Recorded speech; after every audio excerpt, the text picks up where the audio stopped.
Assalamualaikum warahmatullahi wabarakatuh. Kaifa halukum? Kaifa asbahtum? Insyaallah kullukum bil khair. Pada kesempatan kali ini kita akan membahas yaitu frasa nomina. Sebelumnya kita telah sedikit membahas apa itu frasa nomina, namun pada kesempatan kali ini kita akan memperdalam terkait dengan frasa nomina, bentuk-bentuknya dan bagaimana cara menggunakannya dalam sebuah kalimat sempurna. Oke, kita akan masuk ke dalam materi. Jadi apa sih frasa itu? Frasa adalah gabungan dua kata atau lebih membentuk suatu makna tertentu. Ya, kemarin kita sudah membahas sedikit ya, seperti buku yang baru, atau misalkan pensil yang bagus, atau murid yang cerdas, itu merupakan sebuah frasa, yaitu gabungan dua kata atau lebih yang membentuk suatu makna tertentu ya. Nah, frasa ini bersifat non predikatif. Maksudnya apa? Di antara kedua kata tersebut, kan gabungan dua kata ya, di antara dua kata tersebut tidak ada satupun yang berkedudukan sebagai subjek ataupun predikat. Nah, maka frasa bukanlah sebuah kalimat sempurna karena tidak ada subjek ataupun tidak ada predikat di dalamnya. Nah, karena bukan sebagai sebuah kalimat, frasa memiliki kedudukan sebagai subjek atau predikat di dalam sebuah kalimat sempurna. Nah, oke, kita akan masuk ke dalam contoh ya. Buku yang bagus misalkan, buku yang bagus. Papan tulis yang besar, buku yang kecil, di dalam kelas, di atas meja. Nah, kalau kita lihat dari keseluruhan kata-kata ini ya, atau gabungan dua kata ini, tidak ada satupun di antara keduanya yang berkedudukan sebagai subjek ataupun predikat. Contoh ya, buku yang bagus. Ya, di sini ada buku sebagai kata benda, yang bagus merupakan kata sifat. Jadi ini merupakan frase yang dibentuk dari sebuah kata benda yang diberikan kata sifat. Ya, buku yang bagus. Nah, kalau kita lihat ya, tidak ada satupun ya di antara keduanya yang berkedudukan sebagai subjek atau predikat. Buku bukanlah subjek, yang bagus juga bukan predikat. Buku adalah kata benda, yang bagus adalah kata sifat yang menjadi sifat ya, yang mensifati dari kata benda. Tapi yang bagus ini bukanlah sebuah predikat, melainkan hanya sebuah kata sifat ya, yang mensifati benda, buku dalam hal ini. Kemudian papan tulis yang besar ya, buku yang kecil ya, buku yang kecil sama ya, buku bukan merupakan subjek karena yang kecil ini bukanlah predikat. Yang kecil ini hanyalah sebuah sifat ya, yang mensifati kata benda atau dalam hal adalah buku. Oke, selanjutnya di dalam kelas ya, di dalam kelas ya, di dalam ya dan kelas ya, tidak ada satupun di antara kedua kata ini yang merupakan subjek ataupun predikat ya. Di atas meja. Nah, di atas meja juga bukan merupakan sebuah kalimat sempurna karena tidak ada satupun di antara kedua kata ini ya, meja maupun di atas, itu yang menjadi berkedudukan sebagai subjek ataupun predikat.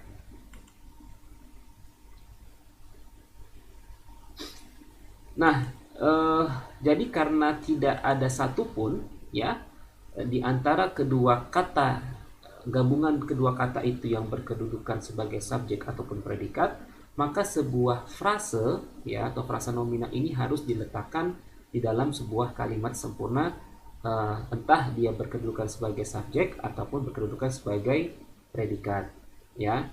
Contoh misalkan ya, buku yang bagus itu di sini. Buku yang bagus itu ya, dalam hal ini dia merupakan frase ya, frase yang berkedudukan sebagai subjek. Buku yang bagus itu, kemudian diberikan predikatnya apa? Di sini. Ya, jadi frase dalam hal ini berkedudukan sebagai subjek.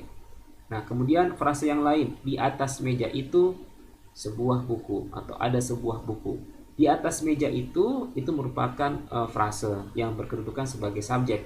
Di atas meja itu ada sebuah buku. Nah, ini adalah frase yang berkedudukan sebagai subjek. Nah, namun juga ada frase yang berkedudukan sebagai predikat. Ini buku yang bagus. Ini merupakan subjek yang terbentuk dari kata tunjuk. Kemudian buku yang bagus merupakan frase ya, frase. Buku itu di atas meja. Buku itu ya merupakan subjek. Di atas meja ya ini adalah frase. Frase yang berkedudukan sebagai predikat. Ya. Nah, jadi di dalam bahasa Arab itu frase dapat disetarakan dengan konsep syibhul jumlah. Di dalam bahasa Arab kita mengenal dengan istilah syibhul jumlah. Ya, syibhun itu artinya mirip atau menyerupai, sedangkan jumlah artinya kalimat. Sekali lagi ya, jumlah di dalam bahasa Arab diterjemahkan sebagai kalimat, sedangkan kalimat di dalam bahasa Arab artinya adalah kata.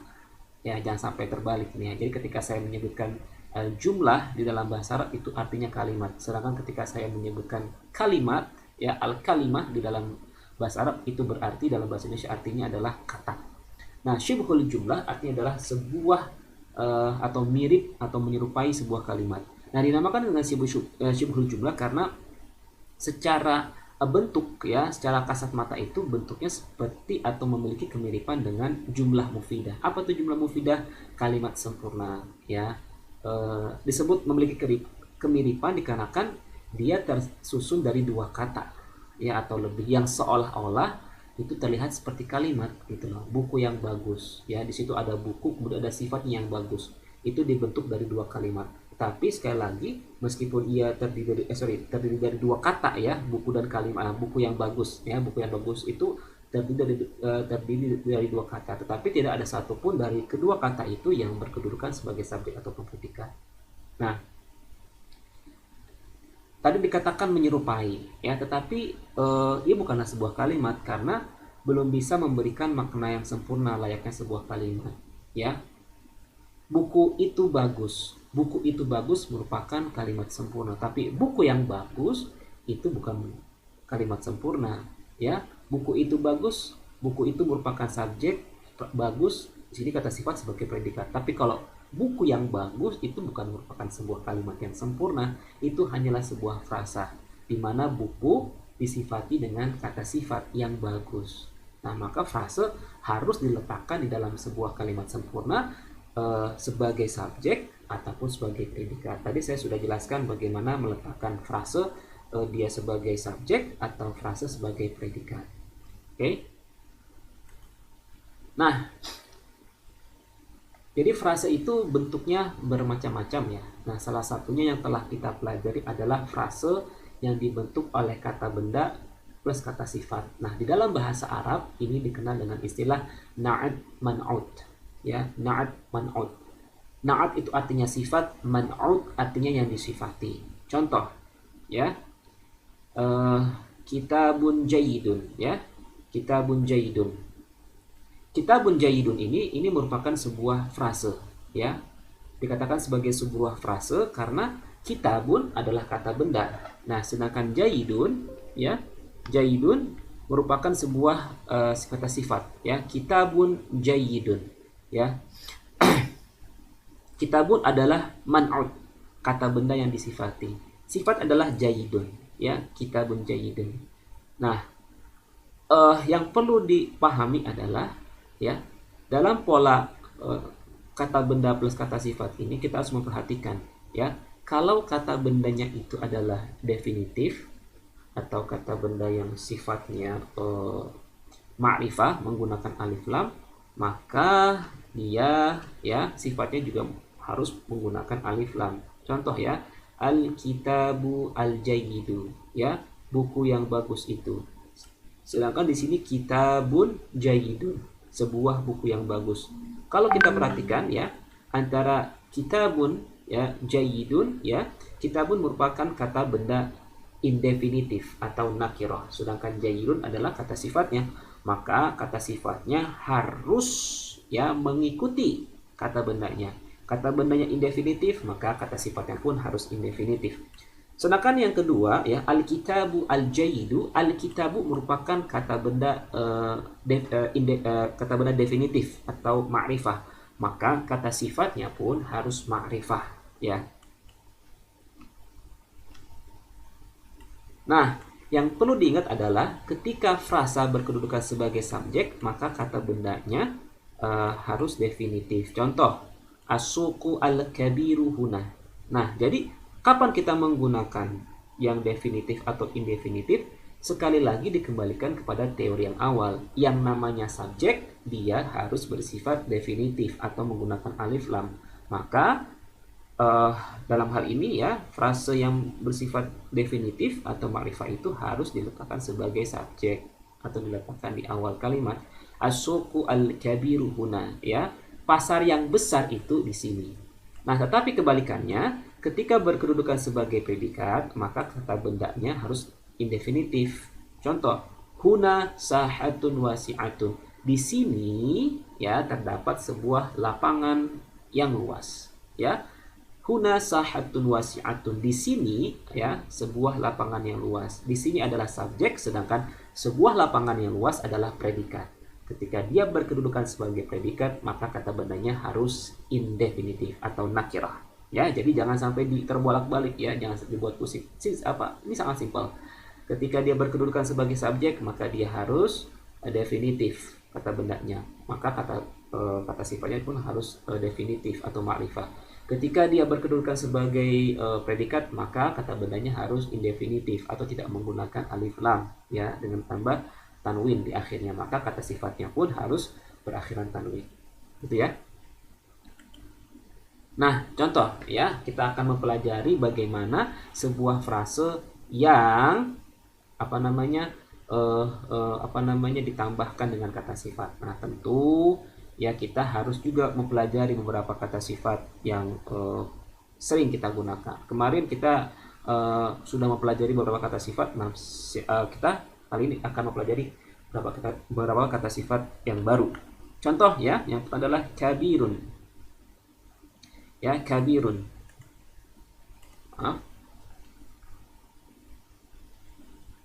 Ya, kabirun.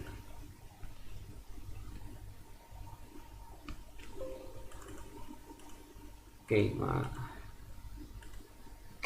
kabirun artinya besar, ya, kabirun.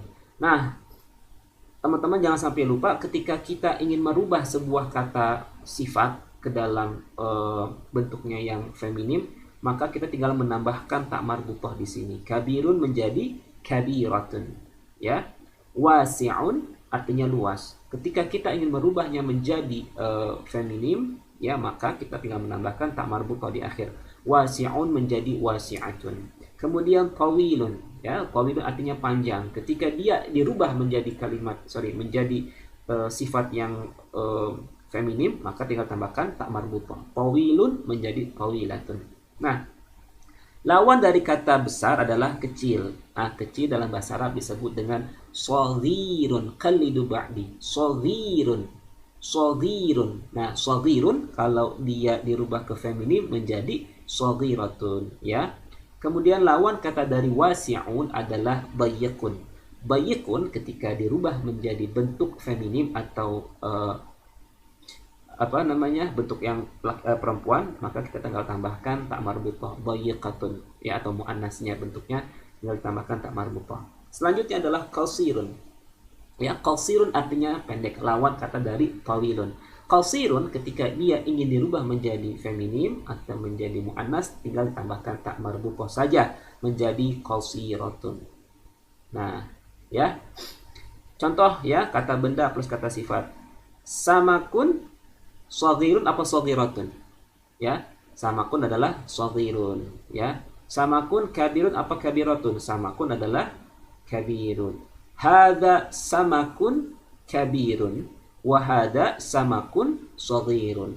Ini ikan yang besar, sedangkan ini adalah ikan yang kecil. Kemudian tariqun. Tariqun artinya jalan, ya. Tariqun wasi'un apa wasi'atun? Tentu adalah wasi'un karena tariqun adalah mudzakkar. Maka sifatnya pun harus mudzakkar. Tariqun wasi'un, ya, jalan yang luas. Kebalikannya, lawan kalau jalan yang sempit adalah tariqun dayyiqun, ya, jalan yang sempit. Kemudian mistaratun. Mistaratun itu sifatnya tawilun apa tawilatun? Tawilun apa tawilatun? Tentu adalah tawilatun karena mistaratun adalah kata benda muannas, maka sifatnya pun harus harus bersifat muannas. Maka mistaratun tawilatun. Kalau lawannya mistaratun qasiratun. Ya, sekali lagi sifat itu harus berkesesuaian ya dengan kata bendanya. Nah, tadi kita belajar tentang frase nomina yang dibentuk dari kata benda plus kata sifat seperti kitabun jayyidun atau al-kitabu al-jayyidun. Nah, sekarang kita akan masuk kepada bentuk frase yang kedua, yaitu kata benda plus kata keterangan atau kata depan atau preposisi plus kata benda ya. Ini di dalam bahasa Arab dinamakan dengan pola idhofah ya. Jadi dalam pola ini sebuah frase berbentuk ya kata depan atau kata keterangan yang kemudian diikuti oleh sebuah kata benda. Nah, frase ini sama dapat berkedudukan sebagai subjek ataupun sebagai predikat. Nah, contoh ya, fil fasli kitabun ya, fil fasli kitabun. Fi itu artinya di dalam, fasal artinya kelas. Di dalam kelas ada sebuah buku. Kita perhatikan di sini, kitabun di sini predikat, ya. Maka dalam hal ini, ya, kitabunnya dia tidak menggunakan alif lam. Tapi kalau kita lihat yang sampingnya, al-kitabu fil fasli, buku itu di dalam kelas. Di sini al-kitabu menjadi subjek, maka al-kitabunya menggunakan alif lam. Al-kitabu fil fasli, ya. Fil fasli kitabun, al-kitabu fil fasli. Nah, sedangkan kalau kata keterangan ini ya, dia pasti menggunakan alif lam ya. Tetapi yang harus diperhatikan adalah kata bendanya nih, ya. Kata bendanya dia berkedudukan sebagai subjek atau predikat. Fil fasli kitabun, di dalam kelas ada sebuah buku. Kalau kalimat yang kedua, buku itu di dalam kelas. Ya, berbeda ya, jangan sampai disamakan nih. Di dalam kelas ada buku sama buku itu di dalam kelas, ya, itu berbeda secara logika bahasa. Yang pertama kita menekankan subjeknya sebagai di dalam kelas. Di dalam kelas ada apa? Ada buku, ada pulpen. Jadi yang absolut, yang utama, yang menjadi pikiran utama adalah di dalam kelasnya. Sedangkan kitabunnya itu bisa berubah apapun. Bisa diganti dengan pulpen. Di dalam kelas ada pulpen, di dalam kelas ada siswa. Nah, sedangkan kalau yang pertama yang menjadi pikiran utamanya, ya, yang menjadi subjeknya adalah al-kitabu, sedangkan kata keterangan di sini menjadi predikat. Maka kata keterangan yang bersifat relatif. Al-kitabu bisa apa? Fil fasli, al-kitabu 'alal maktabi. Kitab di atas meja, buku itu di atas meja, buku itu di dalam kelas, buku itu di dalam rak. Jadi kata keterangan di sini ya itu bersifat predikat, sedangkan bukunya itu bersifat subjek. Nah, yang perlu diperhatikan adalah bahwa frasa yang dibentuk oleh kata depan plus kata benda, maka kata bendanya harus berharokat kasroh atau akhiran i. Contoh ya, kita lihat di sini. Ya, fil fasli, ya, fil fasli. Fi artinya di dalam, al fasl artinya kelas. Harusnya kan fi al faslu, ya. Tetapi dalam bahasa Arab, ketika sebuah kata benda diawali dengan kata keterangan tempat atau yang dinamakan dengan harful jar, maka kata bendanya harus berakhiran i. Fil fasli, tidak boleh fil faslu, tapi harus fil fasli. Kemudian alal maktabi, ala artinya di atas, al maktabu artinya meja. Tapi ketika digabungkan antara di dan meja ini, ya, artinya kata meja ini diawali dengan kata depan atau kata preposisi, maka kata bendanya harus berakhiran i. Jadi menjadi alal maktabi. Sedangkan yang ketiga juga sama, tahta harusnya kan al-kursiyu, tetapi karena dia diawali dengan kata depan atau kata preposisi, maka dia menjadi tahtal kursiyi. Ada i-nya ya, jadi di akhirannya menjadi i. Ini adalah sebuah rules ya yang nggak bisa dirubah ya, namanya dalam grammar bahasa Arab disebut dengan ilmu nahwi, ilmu yang mempelajari harokat, ujung harokat. Nah, jadi setelah kata keterangan tempat atau kata depan, diingat-ingat harokatnya harus kasroh, alal maktabi, tahtal kursiyi, fil fasli. Ya. Terus kalau yang ini diingat-ingat ya, kata bendanya dia berkedudukan sebagai subjek atau predikat. Ya, kalau dia sebagai predikat maka jangan menggunakan alif lam, fil fasli kitabun. Tapi kalau dia sebagai subjek maka menggunakan alif lam, al kitabu fil fasli. Ya. Nah, sekarang kita akan belajar satu persatu kata keterangan tempat atau preposisi di dalam bahasa Arab. Yang pertama adalah tahta. Tahta itu artinya di bawah. Ya, mungkin gambarnya kurang representatif ya di dalam, tapi maksudnya artinya di bawah. Tahta artinya di bawah. Sedangkan waro'a qalidu ba'di, waro'a artinya di belakang. Sekali lagi di belakang. Sedangkan fauqa, ya, fauqa artinya di atas.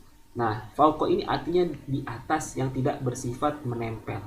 Ya, contoh misalkan lampu berada di atas saya. Nah, lampu ini kita menggunakan fauqa. Mengapa fauqa? Karena lampu itu berada di atas saya tapi tidak menempel dengan tubuh saya. Maka kita menggunakan fauqa.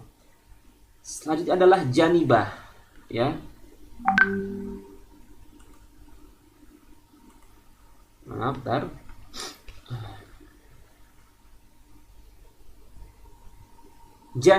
Janibah artinya di samping. Ya, janibah artinya di samping. Nah, sedangkan kalau ala ini kita baca panjang ya, lamnya dibaca panjang. Ala ini artinya di atas tapi dia menempel. Ya, menempel. Jadi kalau mungkin dalam bahasa Inggris itu above, ya. Kalau fauqa itu above, ya. Tapi kalau ala itu on, ya. Amama artinya di depan, ya, in front of. Baina artinya between, di antara. Fi artinya di dalam. Memang gambarnya lucu ya, kucing di dalam kardusnya kekecilan, tapi maksudnya adalah fi artinya di dalam, ya. Fi artinya di dalam, ya. Tahta artinya di bawah, wara'a artinya di belakang, fauqa artinya di atas tapi tidak menempel, janibah artinya di samping, ala artinya di atas, amama artinya di depan, baina artinya di antara, fi artinya di dalam. Nah, sekarang kita akan menggunakannya di dalam percakapan, ya. Contoh yang pertama, madza fil fasli. Madza artinya apa? Sekali lagi ya, madza artinya apa? Apa di dalam kelas, ya. Fil fasli kitabun. Di dalam kelas ada buku. Lihat di sini kitabunnya tidak menggunakan alif lam karena kitabunnya adalah predikat, ya. Di dalam kelas ada sebuah buku. Madza fil fasli qalidu ba'di. Madza fil fasli. Madza fil fasli. Madza artinya apa? Fil fasli artinya di dalam kelas. Madza fil fasli, maka yang artinya adalah di dalam kelasnya. Tentu di dalam kelasnya sekarang menjadi subjek. Fil fasli kitabun. Di dalam kelas ada buku. Selanjutnya, madza 'alal maktabi. Madza 'alal maktabi. Apa di atas meja? Tentu di sini 'alal maktabinya adalah subjek, ya. 'Alal maktabi kitabun wa qalamun. Di atas meja ada buku dan pulpen. Nah, kalau hal, ya, hal adalah artinya kita ingin mengkonfirmasi sebuah pernyataan atau sebuah fakta. Hal, apakah 'alal maktabi qalamun? Apakah di atas meja itu ada pulpen? Kalau jawabannya positif, na'am 'alal maktabi qalamun. Kita lihat di sini 'alal maktabi subjek, qalamunnya predikat, maka qalamunnya tidak menggunakan alif lam. Na'am 'alal maktabi qalamun. Iya, di atas meja ada sebuah pulpen. Kemudian aina, ya. Aina artinya apa? Di mana? Ainal kitabu, ya. Perhatikan di sini pakai alif lam. Karena kenapa? Buku di sini, ya, itu sudah definitif. Ya, maksudnya buku itu, ya. Ainal kitabu, di mana buku itu? Al kitabu 'alal maktabi. Buku itu di atas meja. Nah, tadi ini adalah pernyataan, kemudian kita ingin mengkonfirmasi. Hal al-kitabu 'alal maktabi. Tadi kan kita bertanya, di mana buku itu? Kemudian dijawab buku itu di atas meja. Nah, sekarang kita ingin mengkonfirmasi, benar nggak sih bukunya itu di atas meja? Maka kita menggunakan hal. Hal, apakah al-kitabu, buku itu di atas meja? Hal al-kitabu 'alal maktabi? Kalau jawabannya positif, na'am. Al-kitabu, buku itu di atas meja. Na'am, al-kitabu 'alal maktabi. Oke, ya. Nah, sekarang PR-nya adalah yang perlu kita perdalami adalah, coba ya, perhatikan. Di sini ada yang namanya kalimat al-kitabu al-jayyidu. Sedangkan ya, yang kedua adalah al-kitabu jayyidun. Nah, al-kitabu jayyidun. Perhatikan kedua gabungan kedua kata ini nih, ya, meskipun kelihatannya mirip, tapi di antara keduanya memiliki perbedaan yang cukup besar. Nah, kira-kira dari di antara kedua kata ini, manakah yang ia dapat digolongkan sebagai sebuah kalimat sempurna? Atau apa? Apakah al-kitabu al-jayyidu atau al-kitabu jayyidun? Oke. Al-kitabu al-jayyidu apa al-kitabu jayyidun? Mana yang digolongkan sebagai sebuah kalimat sempurna? Al-kitabu al-jaidu apa al-kitabu jaidun? Tentu jawabannya adalah yang kedua, al-kitabu jaidun. Al-kitabu jaidun ini artinya buku itu bagus, ya. Al-kitabu jaidun, buku itu bagus. Perhatikan di sini predikatnya ya atau kata sifat di sini tidak menggunakan alif lam. Ya, dia merupakan kata sifat yang nakirah, ya. Maka sudah dapat dipastikan ini adalah artinya buku itu bagus. Ya, buku itu bagus. Buku itu sebagai subjek, predikatnya adalah bagus. Sedangkan yang di kalimat pertama ini al-kitabu al-jaidu, al-kitabu adalah benda, ya, al-jaidu adalah sifat. Ya, kenapa? Karena sama-sama menggunakan alif lam. Ya, sama-sama menggunakan alif lam, al-kitabu al-jaidu. Maka artinya apa? Buku yang bagus itu. Buku yang bagus itu atau buku yang bagus. Sedangkan kalau ini adalah buku itu bagus. Perhatikan bagaimana penggunaan alif lam itu sangat mempengaruhi sebuah pemaknaan kalimat, ya. Jadi jangan sampai salah menggunakan alif lam. Ya, intinya adalah ketika dia menjadi subjek maka menggunakan alif lam. Ketika dia menjadi predikat maka tidak menggunakan alif lam, cukup menggunakan tanwin. Ya. Jadi ini adalah merupakan frasa, sedangkan al-kitabu jaidun disebut dengan kalimat sempurna atau al-jumlah al-mufidah. Nah, jadi teman-teman, kalau kita ingin ringkas ya sekali lagi, frase itu adalah gabungan dua kata yang membentuk sebuah makna tertentu, ya. Jadi frase bukanlah sebuah kalimat sempurna karena frase tidak bersifat predikatif. Tidak ada satupun di antara kedua kata benda yang membentuk sebuah frase itu dapat digolongkan sebagai subjek atau digolongkan sebagai sebuah predikat. Nah, frase dapat digolongkan menjadi dua macam. Ada frase yang dibentuk dari kata benda plus kata sifat. Contohnya adalah kitabun jaidun atau al-kitabu al-jaidu. Sedangkan ada frase yang dibentuk dari kata keterangan tempat atau preposisi plus kata benda. Contoh adalah fil fasli. Alal maktabi, fil fasli artinya di dalam kelas. Alal maktabi artinya di atas meja. Oke, sekian saja. Semoga penjelasan singkat ini dapat kalian pahami. Billahi taufiq wal hidayah. Wassalamualaikum warahmatullahi wabarakatuh.